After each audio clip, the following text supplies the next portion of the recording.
Good morning, everybody. It's time for another exciting sunny morning of Chem 1211 with your host, me, Dr. White. I like when I do me, Dr. White.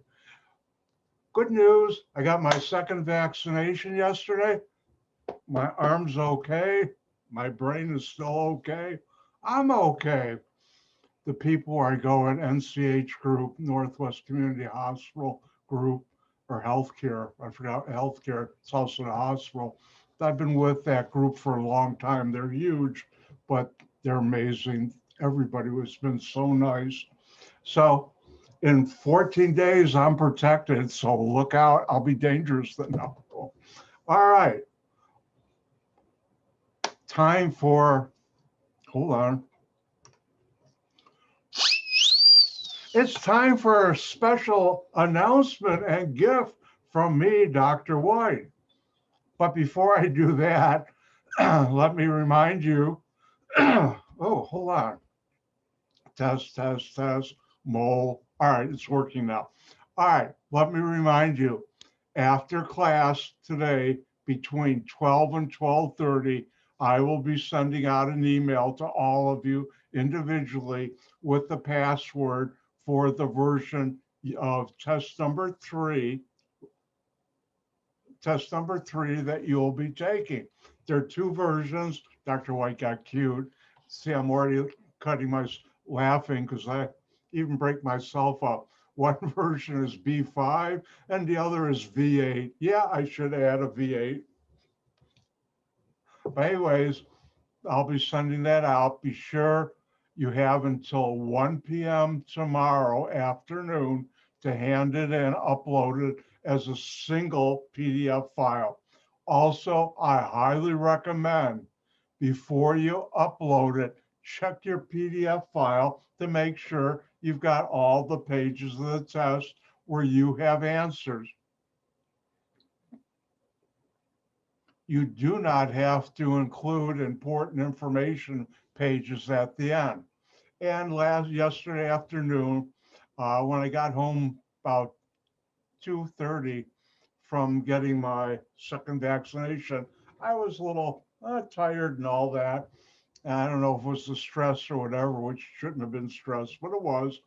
And luckily, it's not the J&J, even though I have full faith that our government, the CDC and FTC, is uh, doing the right thing. And thank God we have a president who's put people in place who are now adults and are doing science and not politics with our health. But anyways, enough of that. So anyways, I've uploaded to the assignment area both versions of the test, the periodic table, also uh, instructions if you're not familiar how to upload it. I think you all know that, but I still put that in there.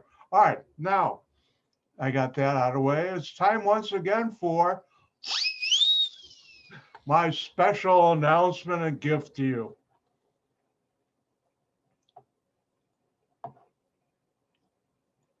All right, thumbs up, people. Do you see Blackboard with announcements? And if you go over to assignments and click on that, you'll see test number 3, the equilibrium. Oh, look, something new. Extra credit project. This assignment is optional. Let's find out what this is.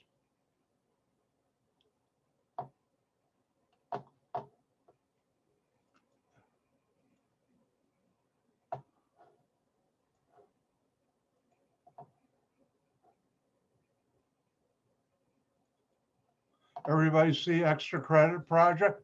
And the extra credit project, yes, 10 points. How do you get, and it's due May 5th, so that gives you, that's test number 4 date. And this is how I normally do this. No late projects are accepted. However, this is an optional project. You don't have to do it. What's the project? The project is, the extra credit project is to create a list of ionic and covalent molecules found in the ingredients list of products that can be purchased. IE, in case you don't know what IE is, it's shorthand for that is things you can use in your daily life.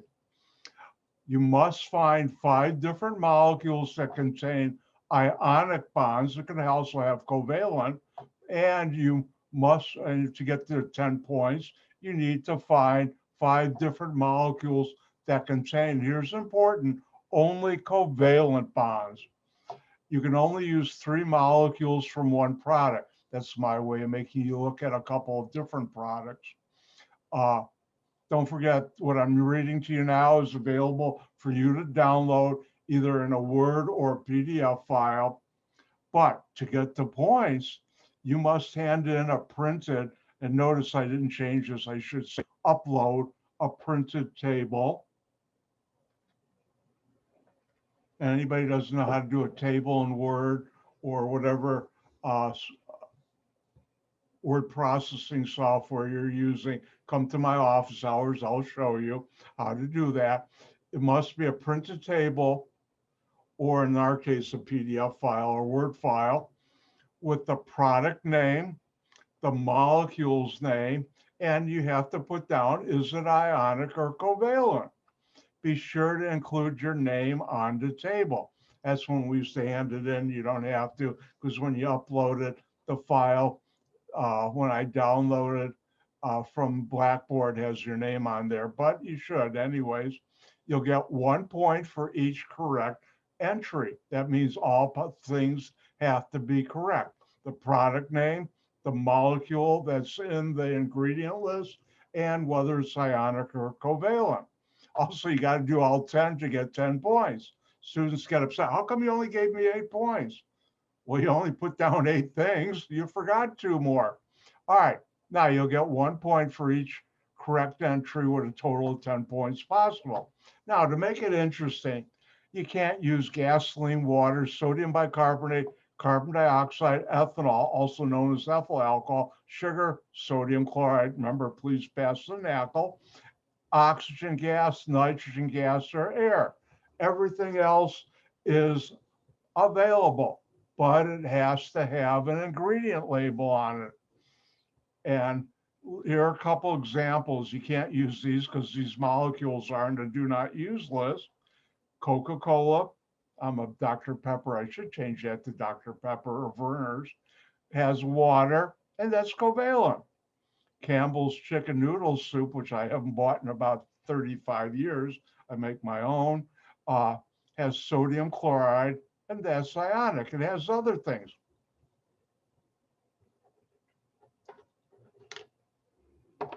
Now, ingredients must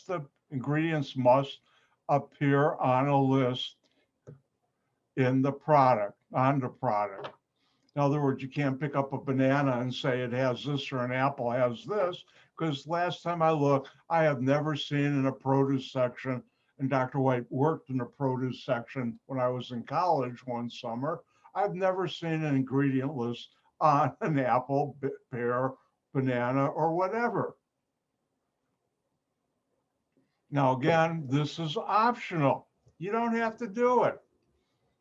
But please note, this is an individual project. It's not a group project. If you use items from another list, then that is cheating. And I will follow what's in my syllabus for people caught cheating. In other words, you'll get a 0 for the extra credit, and email will be sent to you and also to the dean of my dean of math and science, and also the dean of students. You don't want that. Now, listen carefully. How do you find out about a structure? Well, one thing is you can use Google to see what's in that molecule, or you can ask me if it's ionic or covalent.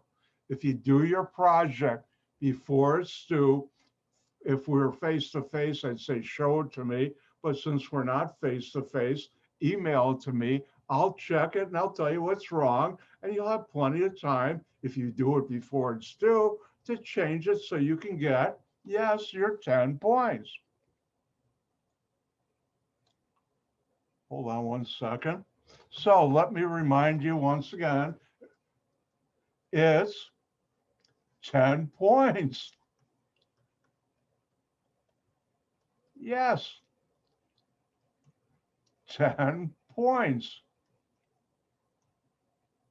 And this is extra credit.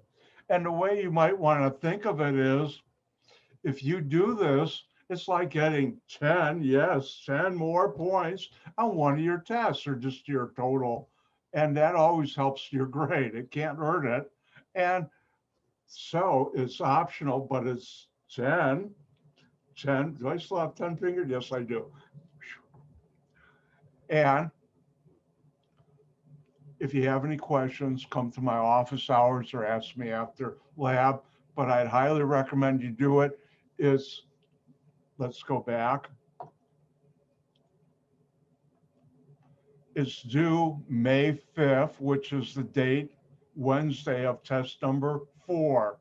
No late projects are accepted. This is a hard deadline. I do it when we're face to face, and I do it now when we're Zoom to Zoom, I guess. Well, I just coined a new thing. We're doing Zoom to Zoom. Nah, I don't like that. But anyways, make sure if you're going to do it, you get it in on time. And again, it's optional, but all right, for those of you who missed it, thank you for letting me know. I don't know how, I think I just shut it off. So I just noticed. So I think I got, but don't forget 10 points. And I'll mention it again on Monday.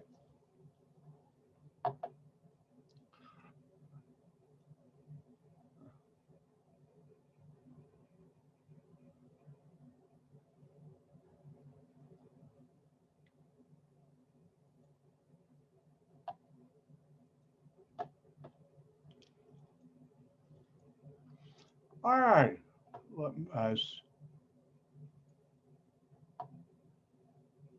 Okay. Kelly, thank you. All right. On Monday, we started talking about reactions. And an important thing, let's just go over again. When you do a reaction, it doesn't always happen instantly. Some have different rates. And how can you affect a rate? The most important two things I can think of is the concentration of reactants will affect the rate. The higher it is, the faster most times it goes. But the most important one is the temperature. And as I said on Monday, oh, I better be subtle again.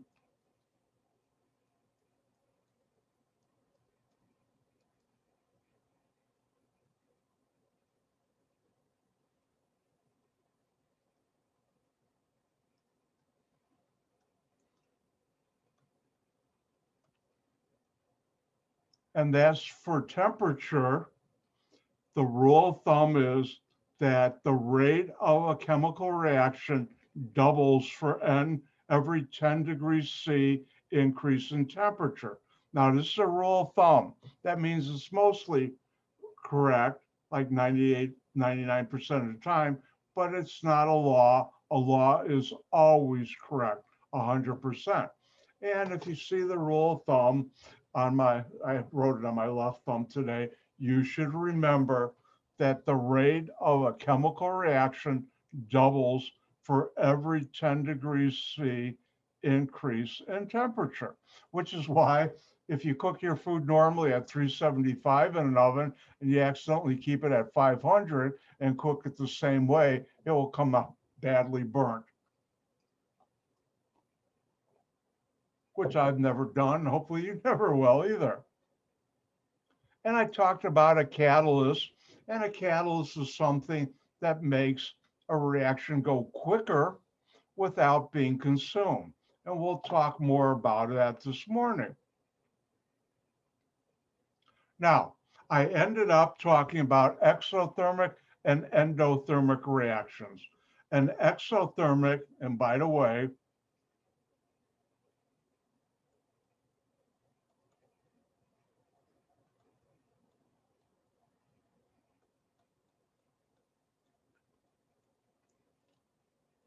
Aren't you glad Dr. White can be subtle? Know this. Exothermic reaction is a reaction in which energy, and in this class, the energy we'll talk about is heat, is released as the reaction occurs. And what that looks like is this. Nope, not like that.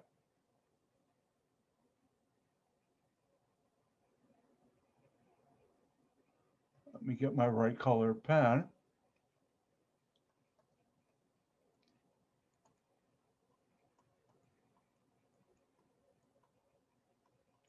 This is an example of an exothermic reaction. If I react A and B, I make C, and now you'll see I'll be putting in that we make heat. Remember, the head of the arrow is what you make.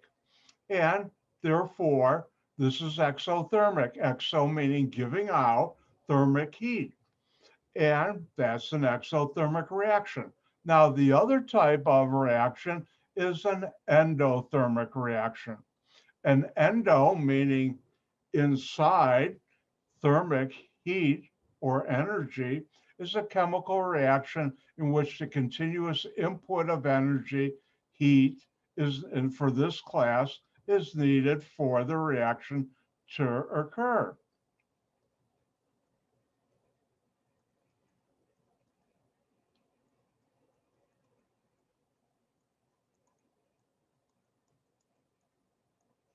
And here, if you look at this reaction, we have heat plus D and E making F and G. Now, remember, at the base of the arrow, the reactants, at the head of the arrow are the products. And when heat is at the base of the arrow, on the same side as the reactants, whoa, what did I just do there?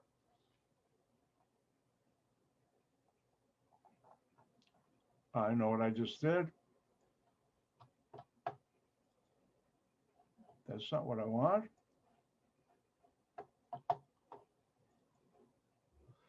Let's get back to this again. When heat is on the base or the reactant side of a reaction, that's going to be endothermic. When heat is on the product side, the head of the arrow is being given off, that's exothermic. Now, C board for energy for activation energy graphs. I better get to work. All right, everybody got this copied down that wants to copy it down?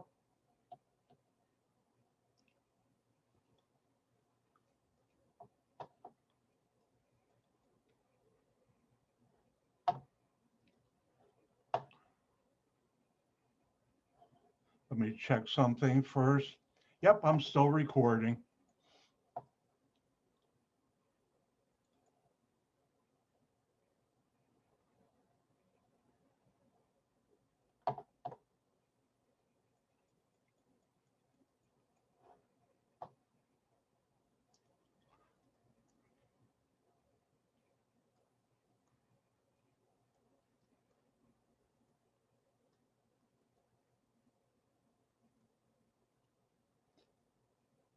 Everybody see on the screen energy diagram? Thank you. Thumbs up, people. All right. Time for Dr. White to get subtle.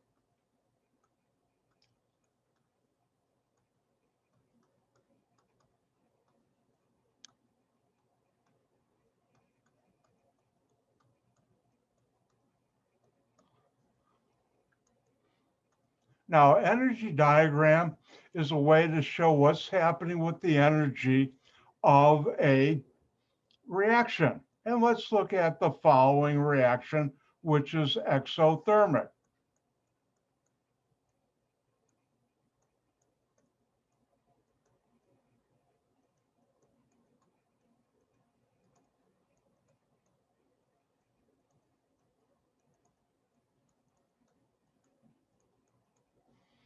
Now, an energy diagram is a graph. And you should know how to do this. On the y-axis is energy. And on the x-axis is time.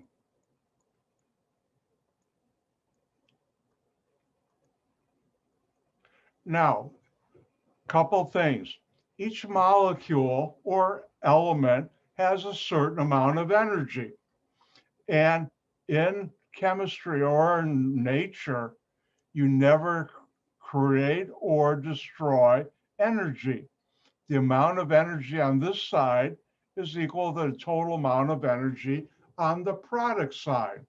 So therefore, I can just say arbitrarily, A and B on the reactant side has this amount of energy.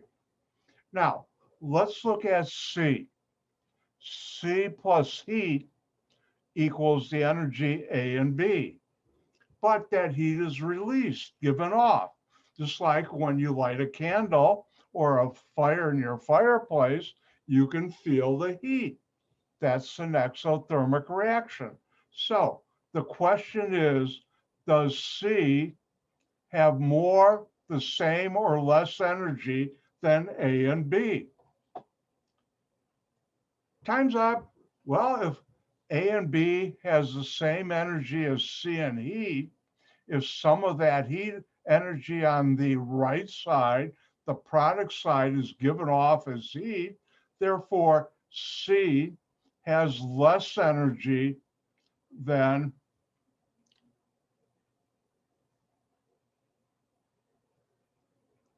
A and B. Now, how do you get from A and B to C? You go up a hill and then down. As I like to say, over the hill and to grandmother's house we go. But anyways, this is an energy diagram. Now there's an important concept you should know. Here's where we start off. From where you start to the top of the hill is the activation energy.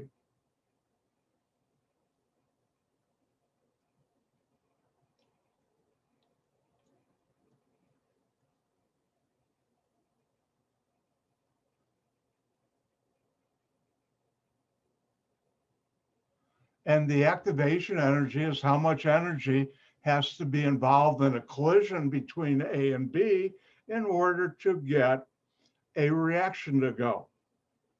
Now, let's go through this again. This is an exothermic reaction. How do you know it is? Because you're giving off heat. Heat is on the product side. We react A and B to make C and plus heat. Both sides have the same amount of energy. You do not create or destroy energy in our universe. But A and B has, I'm arbitrarily saying this amount of energy. How much does C have? Well, A and B has a certain amount. C plus heat has the same. But if you lose some heat, C will have less energy. And this is how you draw an exothermic reaction energy diagram. And you should know that where you start out to the top of the hill you have to go over is the activation energy, which chemists abbreviate EACT, which I have over here defined. Now, that's for an exothermic reaction. Hold on.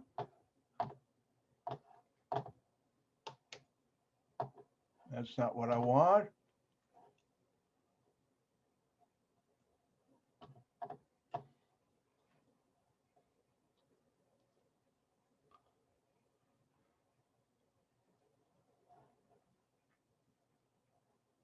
I just launched a poll. Let me know if you're done copying this down. Also, it's going to be on the video.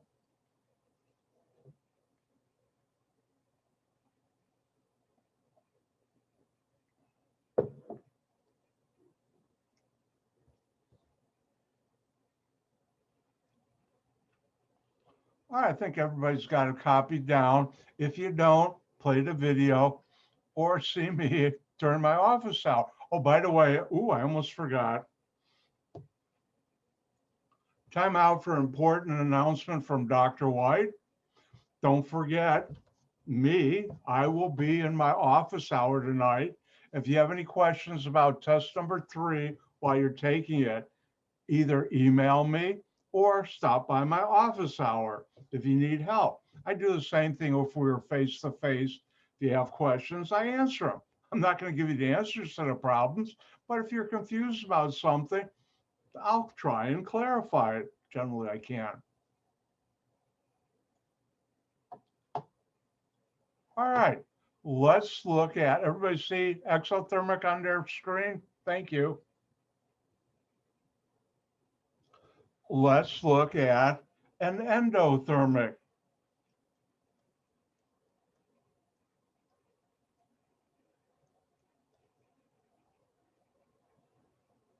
reaction.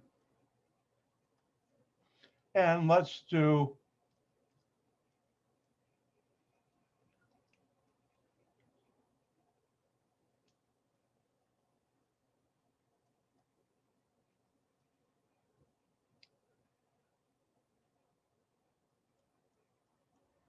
here we have an endothermic reaction. How do you know this is an endothermic reaction? Because heat is on the reactant side. You have to add heat with E and F to make G and H. Remember, base of the arrow, reactant, head, product. When you have an endothermic, meaning adding or in, you have to add heat on the reactant side. Now, as I said before, the amount of energy on this side equals the amount of energy on that side. So let's look at the energy diagram for an endothermic reaction. But first, a little subtlety from Dr. White.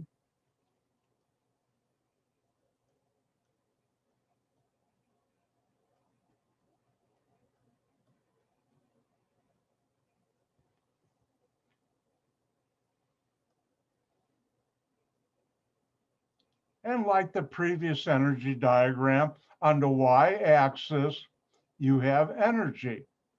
And I'm not putting any numbers down. If you're doing work, if you were a physical chemist, you would be putting numbers down, but I'm not. And on the x-axis is time, sometimes called reaction time. Now, at a certain point, you have E and F, and it has a certain amount of energy.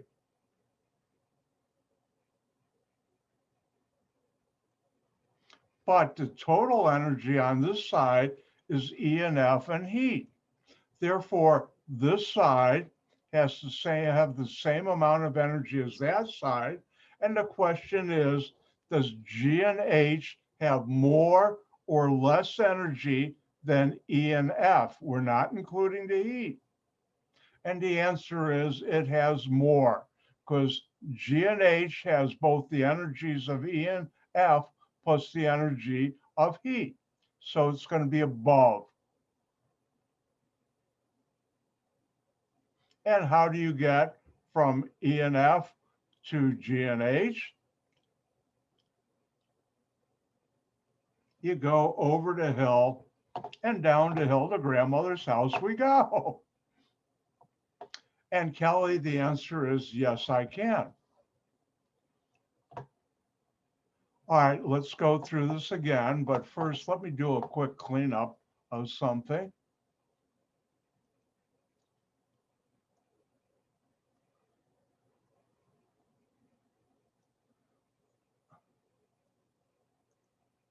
All right, now, important feature in a reaction is the same amount of side heat on the reactant side is equal to the amount of total energy, not heat, total energy on the product side. Now on the reactant side, you have heat plus E and F. On the product side, the total energy is G and H. Now, if we have E and F, how much energy it has, it doesn't include the heat. It just has a certain amount. And Here it is. I just arbitrarily picked this right there. Now the question is, does G and H have more or less energy than E and F? Well, G and H has the amount of energy of E and F plus heat. Here you don't include the heat. Here, this has it when you make it. So it's going to be higher. And that's why this is higher as opposed to an exothermic reaction where the energy of the product or products is lower than the reactants. Let me say that again. Exothermic, in an energy diagram, the products are always lower energy than the reactants. In an endothermic reaction, the products are always higher energy than the reactants because you're adding energy.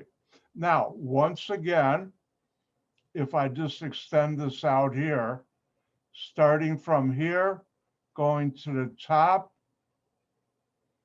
that's my E-act, which E-act, in case you forgot, is the activation energy.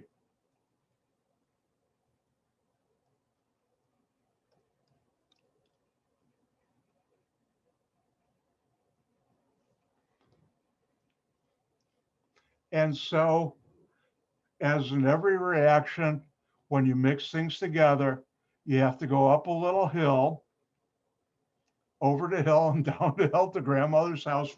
I don't know. I should apologize, but I don't know where I picked doing that up, but it's sort of like wired into my brain. Whenever I say over the hill, it immediately pops out. And down the hill we go to grandmother's house. What nursery rhyme does that come from? Anybody knows, email me. All right. Now, these are two energy diagrams, and you should know how to do this. Let me open up a book because I didn't get an example.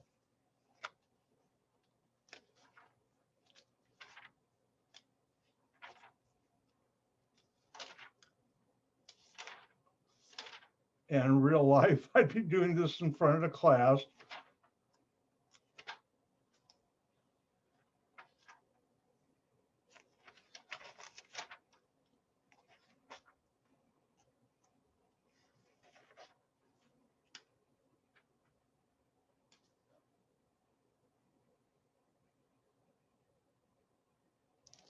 This book doesn't have it.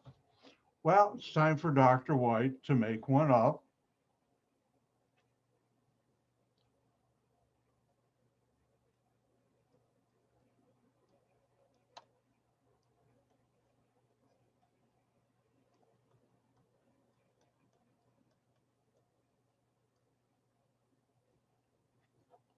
Let's see, somebody has a question while making one. I don't know, Danny. It could be. Well, in that case, does that make me the big bad wolf? Uh-oh, I shouldn't pick at the metaphor, oh bleed.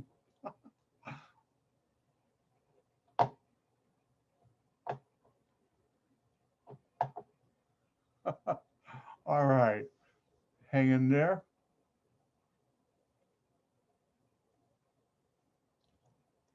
All right, if we look at this reaction, and I didn't have to balance it, and one other thing I will put now in there is heat. And the question would be,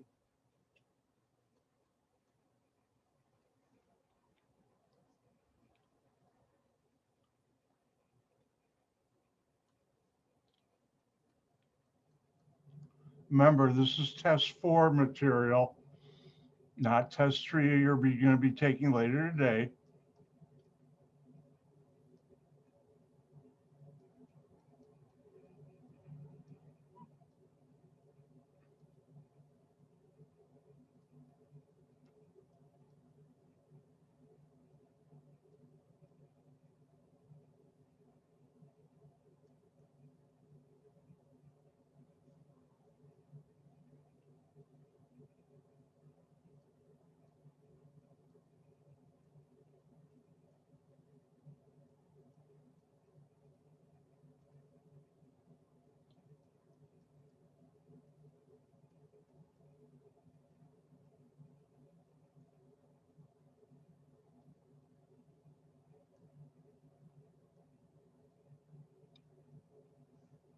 And so let me check with my thumbs up, people. Everybody see the problem on the board or the whiteboard? Thank you. All right, let me decode this. Draw the energy diagram for, and I'm pointing to the reaction above. Be sure to include the activation energy. Well, how do you do this? Well, you move me out of the way so you can see it. It's got heat. What type of reaction is this? I'll give you 4.8 seconds. You got two choices. Is it exothermic or endothermic?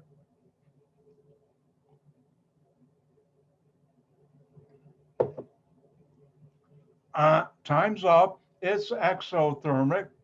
How do you know? Because heat is on the product side. So this is an exothermic reaction.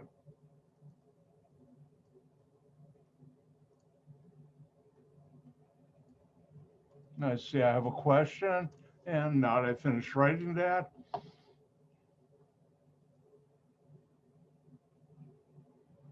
and the answer is, Biljana, no. Usually for this kind of problem, I don't even balance it.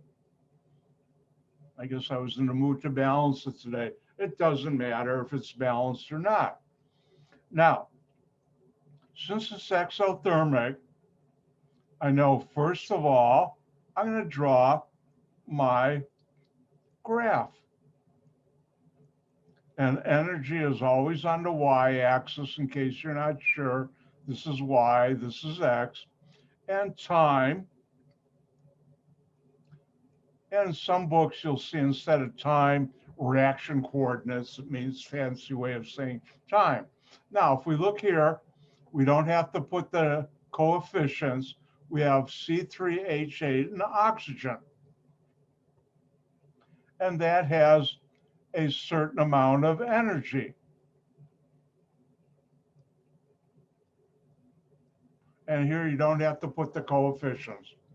Now, the question is, does CO2 and water have more or less energy than C3H8, propane, and oxygen, O2?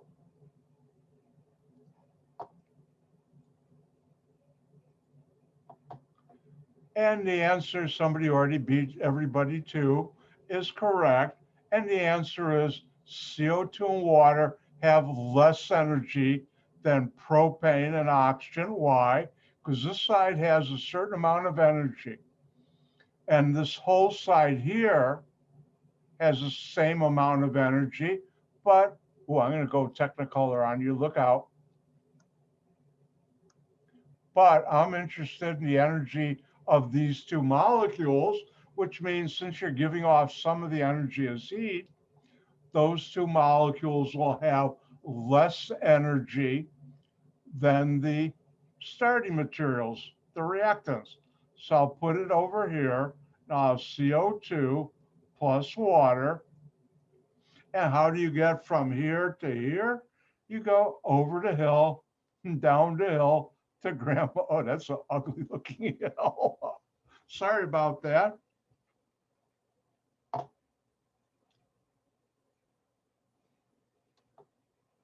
And Marissa, the answer is yes. Exothermic always has less energy. Endothermic, the products always have more energy. Good question. Thank you. All of you, good questions.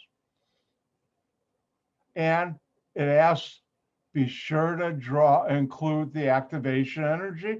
And the activation energy is where you start to the top of this ugly looking hill. And you have to put the abbreviation EACT. And that's how you do it.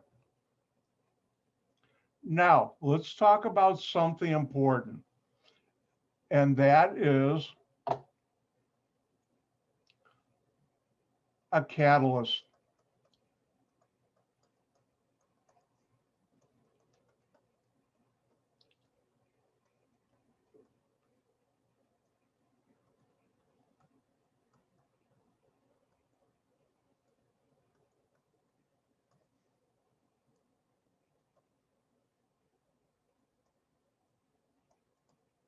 And the question is, how does a catalyst work?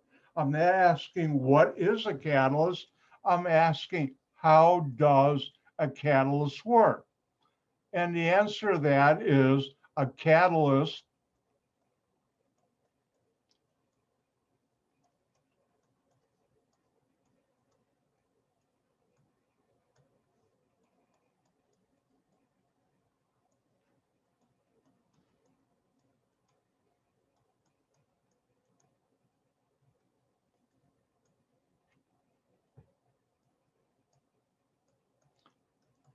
catalyst lowers the activation energy. So the hill you have to climb is a lot lower, and that means you can get over it easier, which means faster. Oh, by the way, I better be subtle.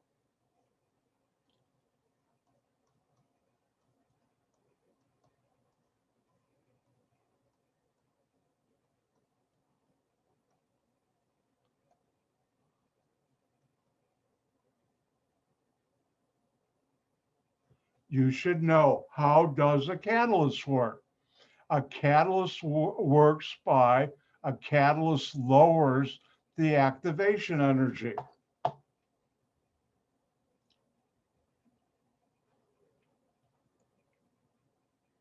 And all of you have cars, or if you've ever been in a car, they have catalytic converters to make sure nothing uh, hazardous cuts out the tailpipe, even though CO2 does have a bad effect on our greenhouse gases.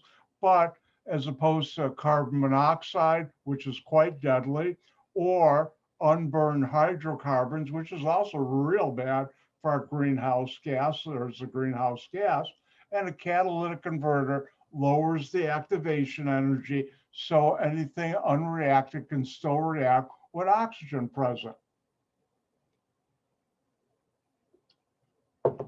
So that's how a catalyst works. All right, so you've seen the board, and let's move on. Now, we're going into a new section, which is important. Well, you say that about everything about chemistry. Well, that is true most of the time, like almost always. But this is something that's actually found in your body and other places in our daily life. Let's talk about chemical equilibrium. And in order to talk about chemical equilibrium, I have to talk about reversible reactions. And a reversible reaction consists of both a forward and a reverse reaction. So, how do you indicate a reversible reaction? Well, use the right color ink, that helps. Wow, is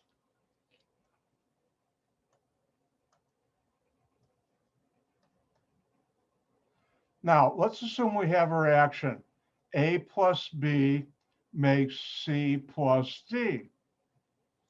If it was a reversible reaction, at the same time, C plus D will make A plus D. How do you know you have a reversible reaction? You see the double-headed arrow. This tells you it has a reversible reaction, and Dr. White has a habit, and also books too. I'll sometimes do it this way. Same thing. My software does it both ways, and I usually pick this one. And most books are usually this one. This is a reversible reaction. What does that mean? A and B can make C and D. And if you mix C and D together, you can make A and B. And it goes back and forth. And that's called this is called the reversible reaction, where both A and B can be a reactant to make C and D, and A and B can be a product. When you mix C and D together, you make A and B. And we call that a reversible reaction. And turns out these types of reactions are going on in your body right now, like in your lungs, and I think in your liver or kidneys. I always forgot which. Remember, last time I took biology was freshman year of high school. Nothing wrong with biology, but back then I even knew I was going to be a chemist, and I did become one. Now, when we talk about reversible reactions, a concept that is very important is chemical equilibrium. And a chemical equilibrium is the state in which the forward and reverse chemical reactions occur simultaneously at the same rate. And that means the forward and backward rate of reaction are the same, are equal.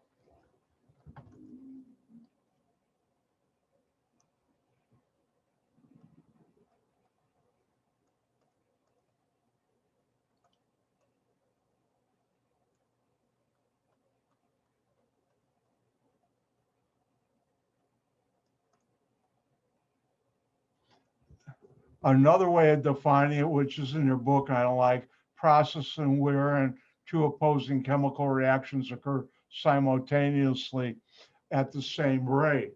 The key thing is a chemical equilibrium is reached or occurs when you have forward and reverse chemical reactions that have the same rate in each direction. So what do you know about a chemical equilibrium rate of reaction, back and forward and reverse? They're the same. What do you know about the clock? It's time to take a break. I'm going to be back in 5 minutes, so I hope you will too. Or as Arnold would always say, I'll be back.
Time to come back.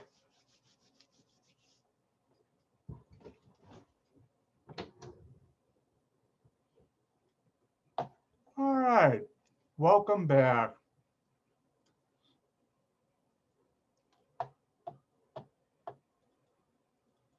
Now, I was talking about chemical equilibrium.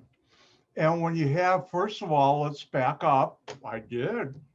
Isn't it amazing how good I am with a mouse? That's awful.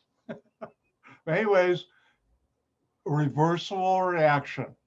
That's when you can have a reaction A and B making C and D going to the right, and at the same time, C and D react going back to make A and B. Now, when the reaction rates, the forward and reverse rate, how fast that happens, is the same. You have chemical equilibrium. Chemical equilibrium is a state in which the forward and reverse chemical reactions occur at the same rate. So if this were truly a chemical equilibrium,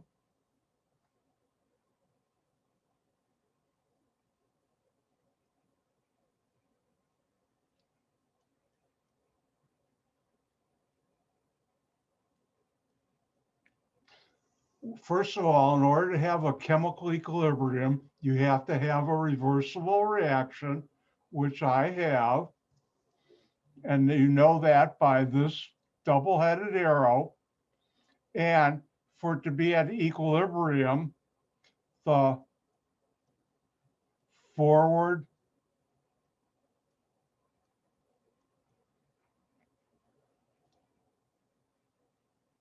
and reverse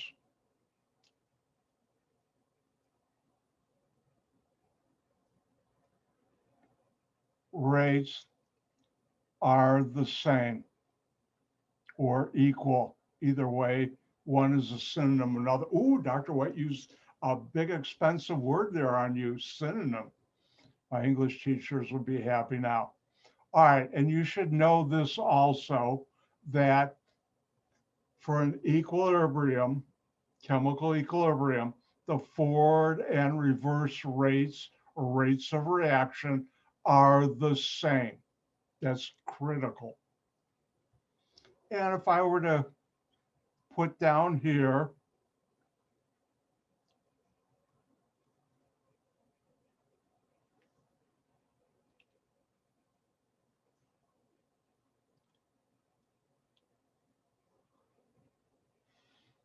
Now, up to now, we've talked about reactions that weren't equilibrium. And if I were to show you this reaction, and first of all, how do you know it's a chemical equilibrium? First of all, the double-headed arrows, a reversible reaction. And second of all, it doesn't show it here, but you know the rates of reaction forward and reverse are the same. The double arrow tells you you have a reversible reaction. When the reaction rates are the same in both directions, by the way, this is how I make my double arrows, and most books do that the same way. If you want to do it this way on a test, if you ever have to, you can too. This is standard though in chemistry. Let's find out if Dr. White's telling you the truth.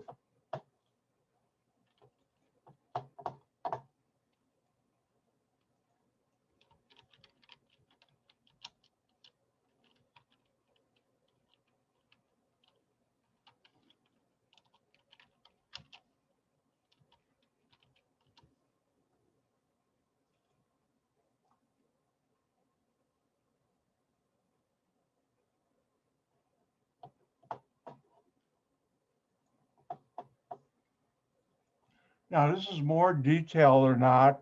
I don't know if you can see this. Hold on.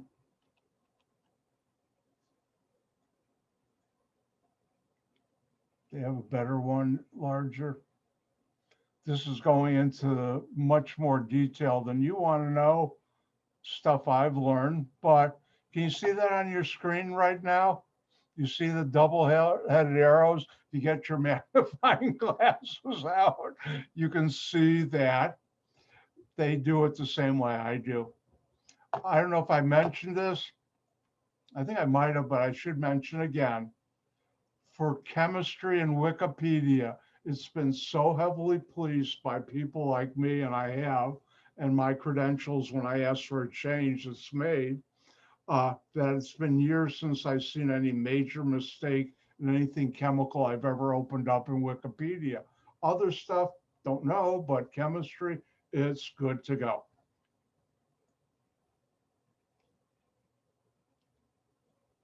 All right, so this is a reverse reaction. It's an equilibrium or chemical equilibrium. It's got a reverse reaction. Chlorine plus NO makes, I don't know what the name of that is, nitrous chloride, NOCl. And going back, this decomposes to make chlorine and NO. And this is a chemical equilibrium. Now, when we talk about a chemical equilibrium, chemists found long ago that there's something very useful. By the way, the dial is now turned up to about 25, 30, even though it only goes up to 10. Hint, and that is called the equilibrium constant. And I'll never ask you what is the equilibrium constant, but I'll tell you now. It's a numerical value that characterizes the relationship between concentrations of reactants and products in a system at chemical equilibrium. And at chemical equilibrium, don't forget, the forward and reverse rates are the same.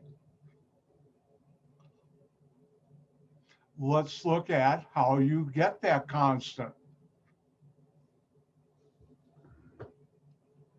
And here I have a reaction. It's a equilibrium reaction. How do we know that? The double-headed arrow. See, my software even does it much nicer than I do. A plus B makes C plus D. Now notice I have, and it's important, shown now the coefficients. The coefficient for A is W, for B is X, for C is Y, and D is Z. And I better include this.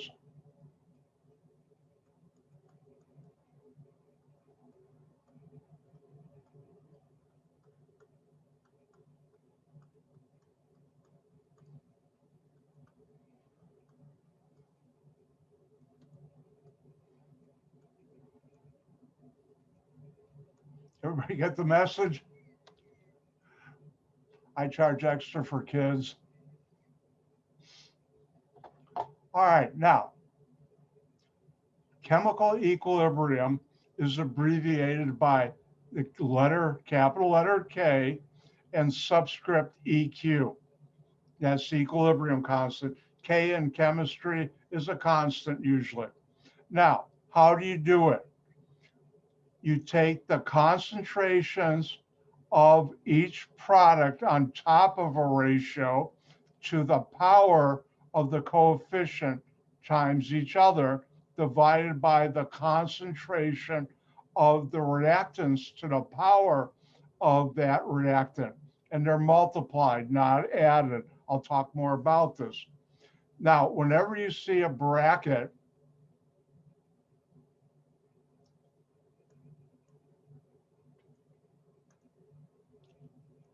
like this means moles per liter or 1,000. So, and I have it right here. So this is the equilibrium constant. We have C to the Y power. So we put C in a bracket and it's to the Y power times, that's important, times D is the product to the Z power. It's always products divided by reactants, concentration to power. And that's how you do it. And this is the equilibrium constant.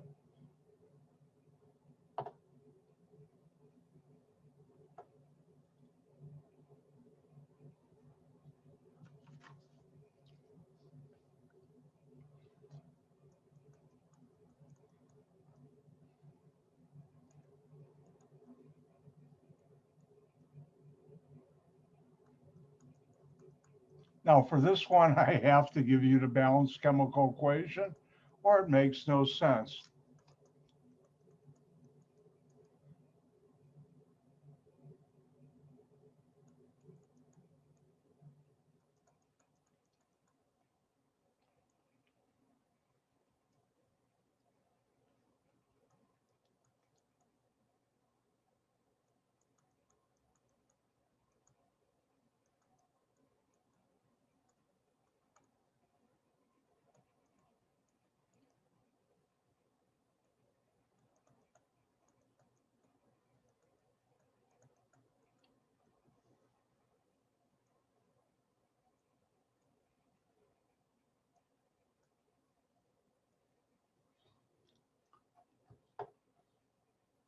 All right, everybody see that on there, 5 points?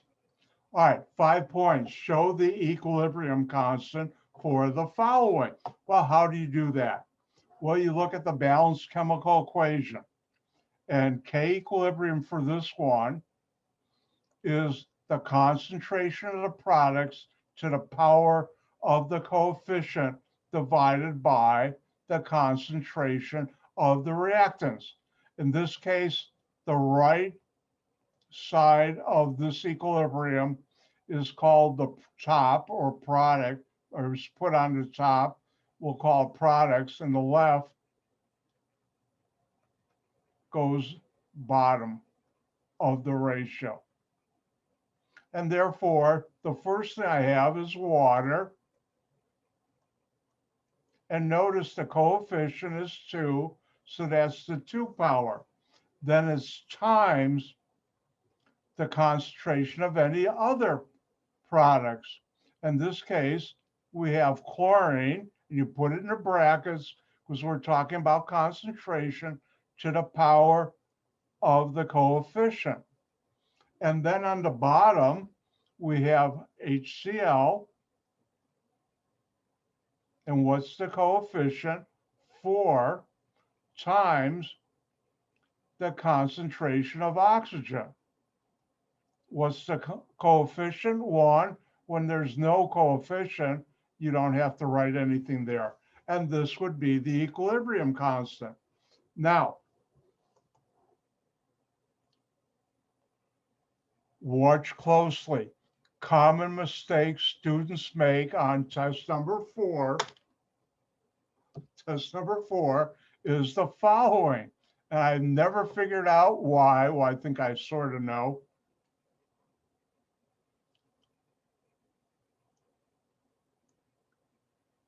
This right here is multiplication. The wrong way, and I see this too often, which is why I'm telling you it, is K equilibrium. Remember, this is wrong. And students do this.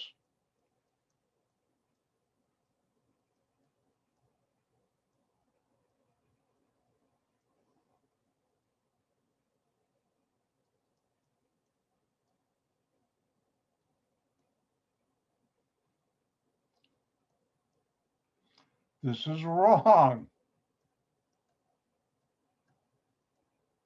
It's not an addition.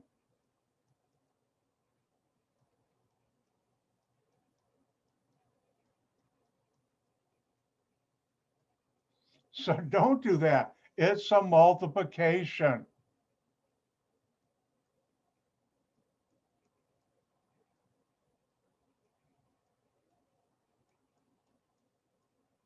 And don't ask me why. Well, I think I know why. They see this plus sign here and they decide to put it there. No, it's the concentration of each product times each other to the power of the coefficient divided by the concentration of each reactant times each other to the power of the coefficient. And that's how you do it. Let me describe how I came up with the equilibrium constant again. Question is, show or draw the equilibrium constant for, and you're given a balanced chemical equation.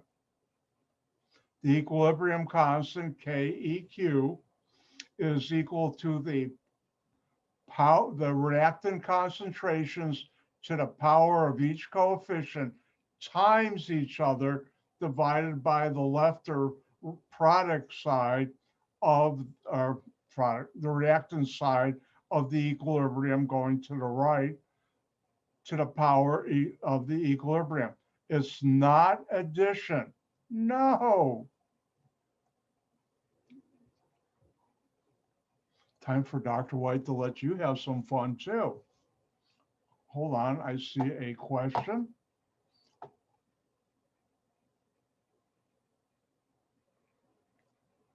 Yes, it is. Oh, thank you. No, it's there. Someone said it was missing 2. I've got the 2 there. I've got the 2 there. I think I got it right. All right. Let's. The one inside the brackets.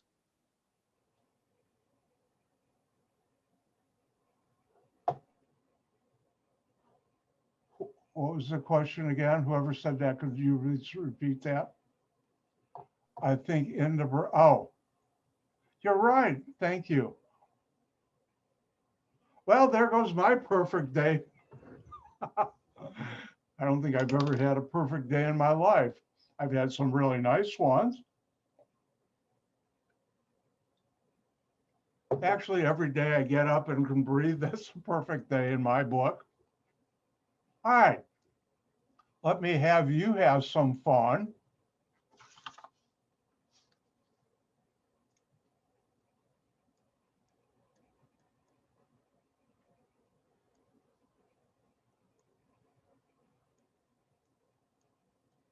And why don't you try this one? Have some fun.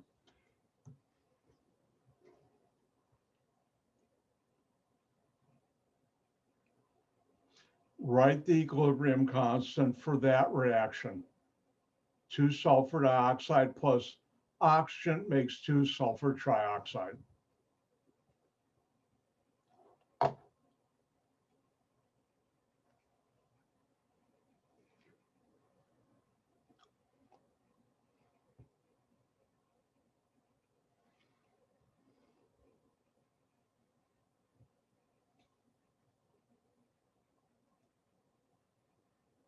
And all of you have your web camera on. Thank you. And those of you who don't, if you can, sometime turn it on so I can see a real person behind the names on the screen.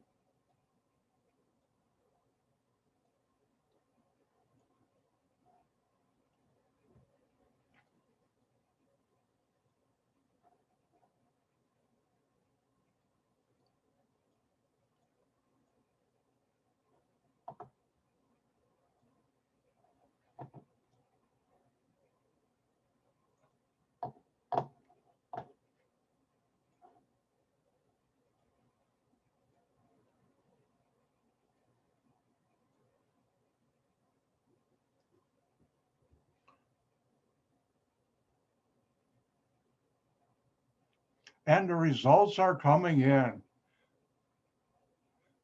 Now, do you see my poll on your screen, or is it invisible? Do you see where it says poll and shows the numbers on your screen? Don't look, don't look. All right, I think everybody's done, so I better get to work. Now, how do you write the equilibrium constant for this? It's the concentration of the products. In this case, is sulfur trioxide, I remembered the 3, to the power of the coefficient divided by the concentration on the left, SO2, and notice the coefficient is 2, so I'll put it 2 there, times, not plus, let me give myself some extra room, the concentration of oxygen. And that's how you do this. Oh, let's do another one. These are fun.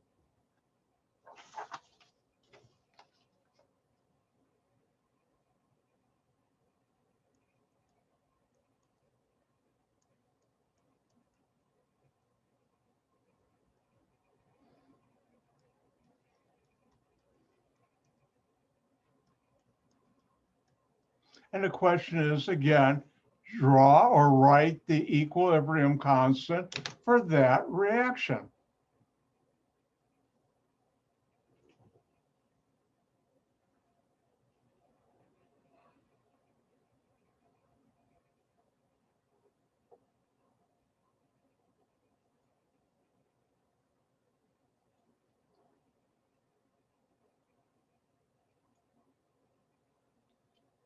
I like to thank everybody. It warms my heart, makes me feel good to see you all working on your chemical equilibrium constant. Thank you. Just think, 6 months ago, would you know what to do? You're learning chemistry. Doesn't that feel good? Everybody shake their head up and down. Thank you.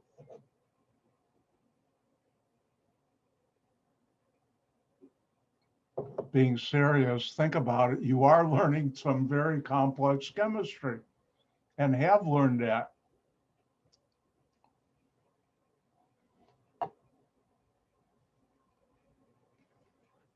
Quick public service announcement from Dr. White. Don't forget to use your good buddy, your good friend, unit analysis on test number 3. That's my public service announcement. All right, let's look how to do this equilibrium constant. On a test, you don't have to write down that, but I like to because I think it's cool. I'm a chemist, and that's cool stuff. All right, how do you do the equilibrium constant? It's the concentration of the products on the right to the coefficient. In this case, the coefficient of methane is 4. Is 1. I'm looking over here and is 1 times, not plus, the concentration of H2S. By the way, H2S is hydrogen sulfide. That's the stinky stuff in water you get from the pumps at the forest preserve, which I haven't been to in ages.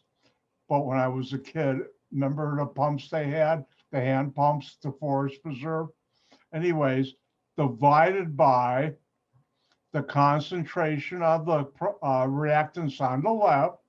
The first one is carbon disulfide, and the coefficient is 1. And the second one is hydrogen. Again, it's multiplication, not addition. And what's the coefficient here? 4. And that's how you do it. And this is the equilibrium constant.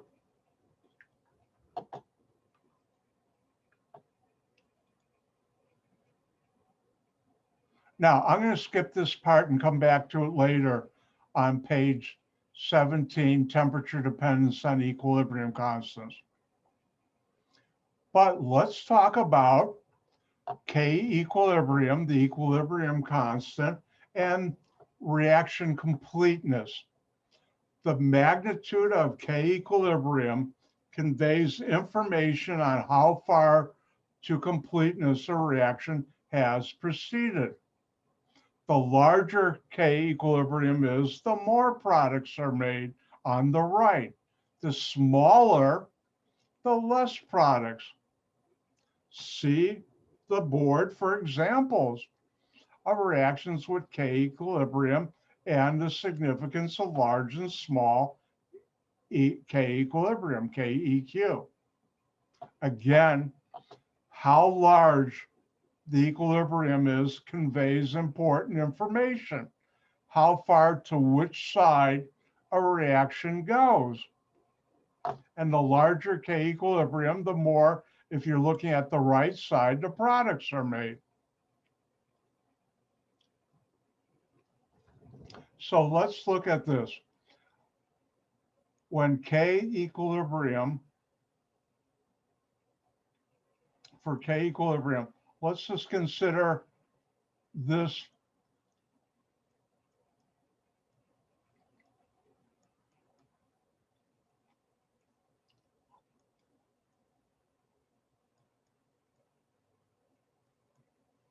when we consider this chemical equilibrium, where I have reactants and products, and think about in a very coarse way,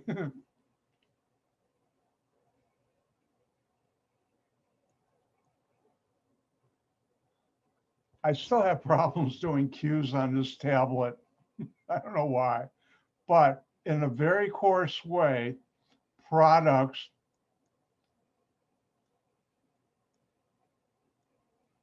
over reactants is K equilibrium for any equilibrium, chemical equilibrium. So if K equilibrium is much greater, everybody familiar with the greater than symbol? 2 of them means much greater than 1. The concentration of the products, and by the way, we'll write in a second, hint, know this. Everybody got the message?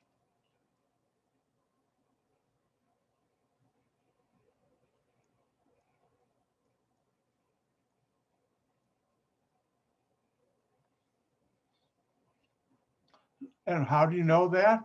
Because this number is going to be greater than this one for this to be much greater than 1. Now,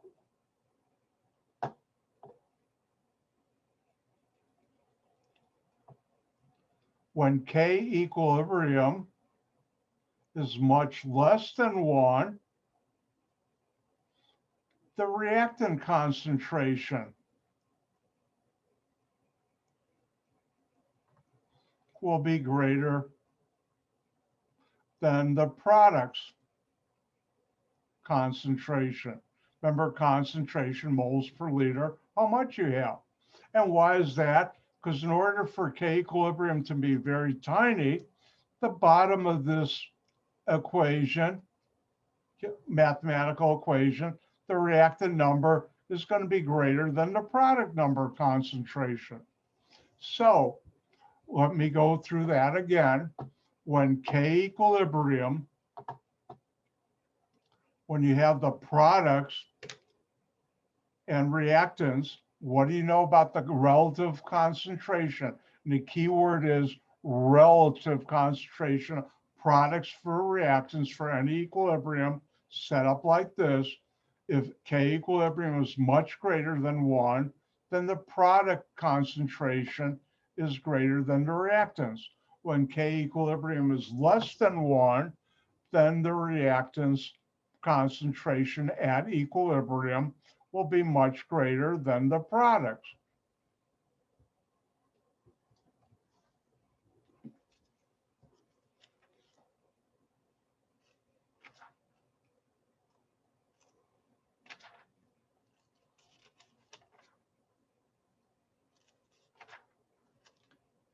Hang in there while I'm trying to find something.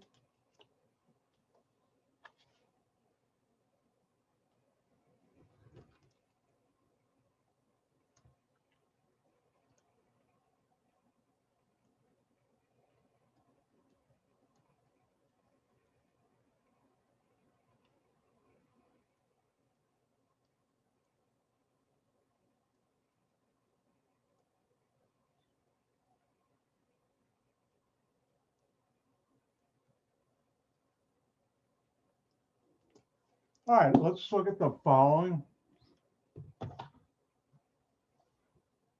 Equilibrium.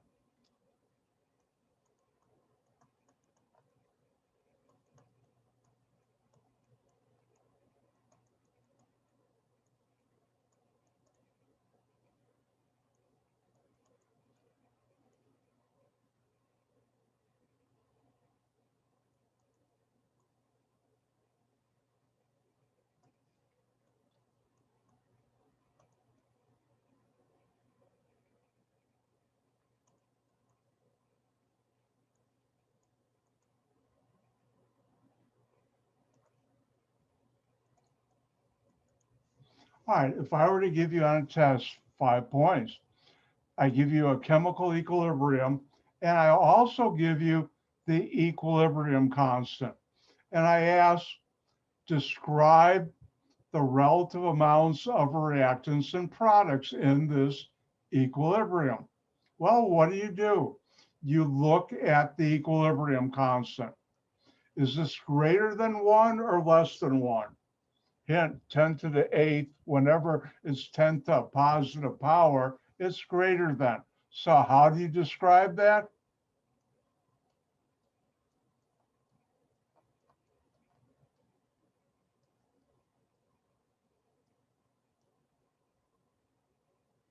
Let me fix up my little bracket there.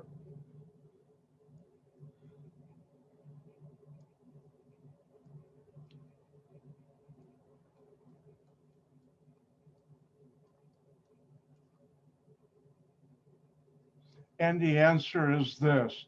The products are greater than. If you don't want to use a symbol, you could have put down greater than.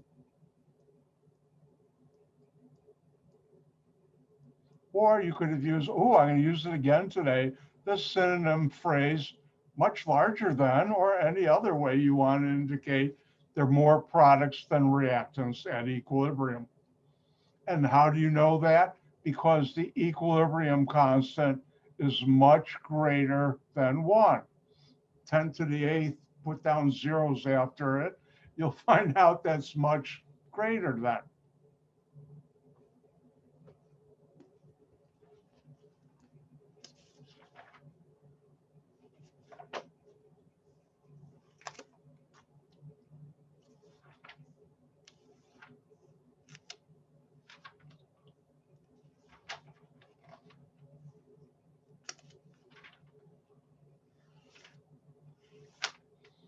I closed the book before I marked what page I was looking at.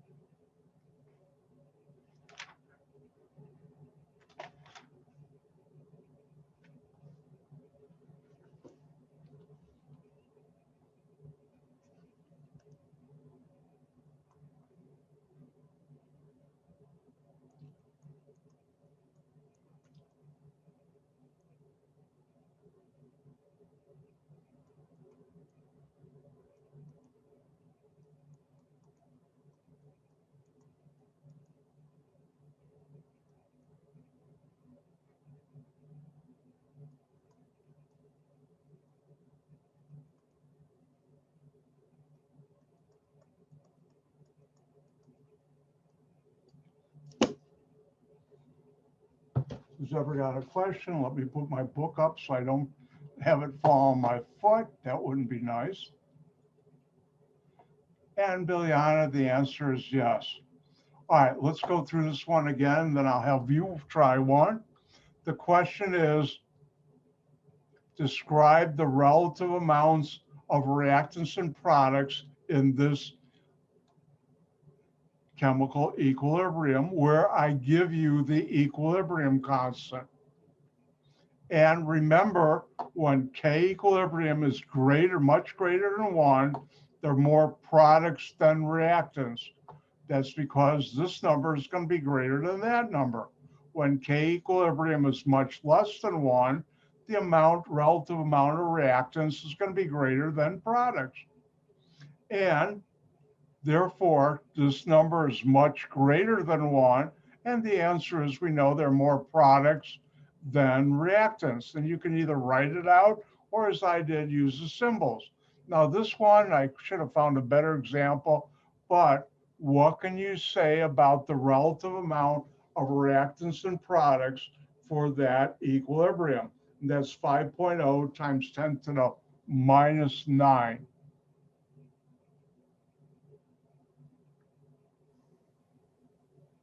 Are we going to say that the K equilibrium is much, much less than 1? Well, that's what you have to determine. Hint, when it's 10 to the minus, it's much, much less than 1. When it's 10 to a positive number, it's a big number, much, much greater than 1. Oh, shucks, I gave it away.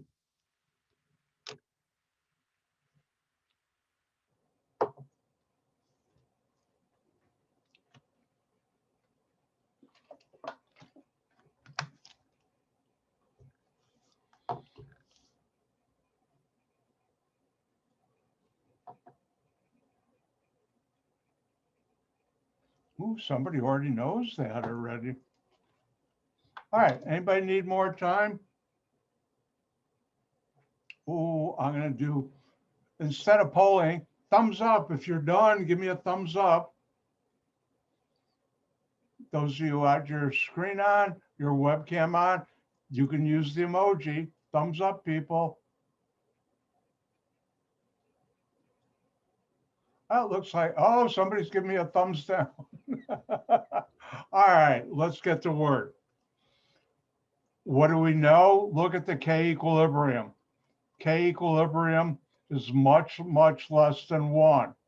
And therefore, when that's true, you know that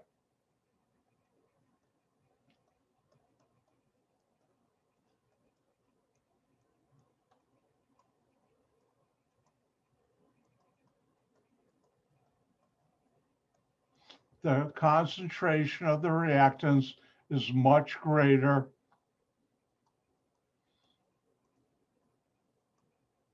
because you forgot your math symbol greater than the products. And that's how you do it.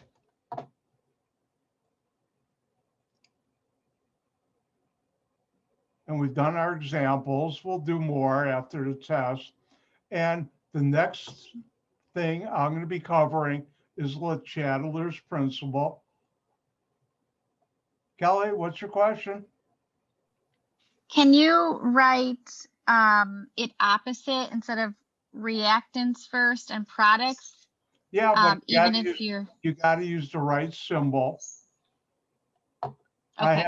I have a habit of this, but let's say for this one, if you wanted to do this,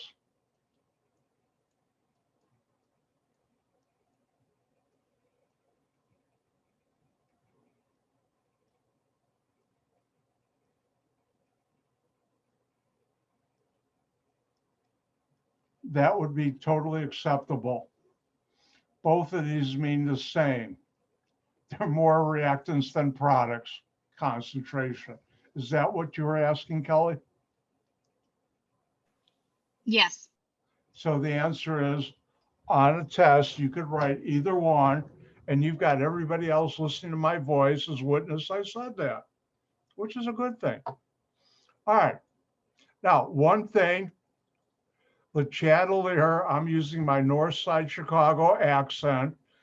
I'm not pronouncing it right, how it's really pronounced if you speak French, which I don't.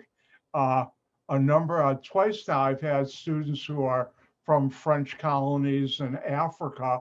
When I said that, they'd start laughing. I said, yeah, you can laugh. But anyways, this is a good time to stop. I don't want to get into it now. I will, don't tell anybody, I'm stopping a couple minutes early. Actually, I should be honest, I've been cheating you all semester. Whenever I give a test face to face, like in a 2-hour class, the first hour you're taking the test.